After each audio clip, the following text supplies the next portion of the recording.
Sorry. എന്താ പണി തീർന്നില്ലേ? പിന്നെ ഇന്നലെ രാത്രി 12:30 പണി തീർന്നു. ഹാർട്ട് അറ്റാക്ക് ആയിരുന്നു. അതല്ല, നിന്റെ പണി തീർന്നോന്ന്. എന്റെ പണി തീർന്ന ഞാനിങ്ങനെ നിൽക്കുവോ? മൂക്കില് പഞ്ഞിയും വെച്ച് വെല്ലോടത്തും പോയി റെസ്റ്റ് എടുക്കൂലേ? കഴുത ഇടുവാ. അതെ, ഈ പ്രസന്റേഷൻ നമുക്ക് ശവത്തിന്റെ കയ്യിൽ ഏൽപ്പിക്കണ്ടേ? അതല്ലേ നിന്റെ കയ്യിൽ ഏൽപ്പിച്ചേക്കണത്.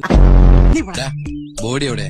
പൊറോസ് താഴേല് 2 കിടപ്പുണ്ടായിരുന്നു. ഇനി ഇവിടുത്തെ അമ്മായി എടുത്തിട്ടോന്നറിയില്ല. എന്ത് ബോഡി ശവം? ആ ശവം കുളിക്കാൻ പോയി. ആരെ കുളിപ്പിക്കാൻ കൊണ്ടുപോയെന്ന്. ഇതൊക്കെ ഞാൻ പറഞ്ഞു എങ്ങനെ ശരിയാവാ? രാമകുട്ടി എത്തിയോ? കുളിപ്പിച്ചഴിഞ്ഞ് മാറാനുള്ള ഡ്രസ്സാ വാങ്ങിച്ചോ. അയ്യോ, ഞാൻ കുളിച്ചിട്ടില്ല. എന്നാലും കുഴപ്പമില്ല, ഡ്രസ്സ് മാറിയേക്കാം. ഒരു മരണ വീടല്ലേ? നിനക്കല്ല, ശവത്തിനാ. പിന്നെ ശവം കുളിച്ച് ഡ്രസ്സും മാറി ഇപ്പൊ ഷോപ്പിങ്ങിന് പോകാൻ പോവല്ലേ? VIP യോ? ചത്തവരെ കാറൈപ്പി അല്ലേ? രാമകുട്ടി, 2 മണിക്കൂർ കഴിഞ്ഞ വെറുതെ കത്തിച്ച് കളയാനുള്ള സാധനോ? ഇത് ചുമ്മാ വേസ്റ്റ് ആക്കണോ? ഞാനിത് എന്റേതായിട്ട് എക്സ്ചേഞ്ച് ചെയ്യുന്നത് നിനക്ക് വിരോധമുണ്ടോ? എന്റെ ഇത്തിരി പഴയതാണെന്നേ ഉള്ളൂ. സെയിം കളറാ, ആരും അറിയില്ല. എന്താ? ചത്ത കിളിക്ക് എന്തിനാടാ കൂട്? ശവത്തിന്റെ വരെ ജെട്ടി അടിച്ചു മാറ്റുന്നോടാ പിശാശെ.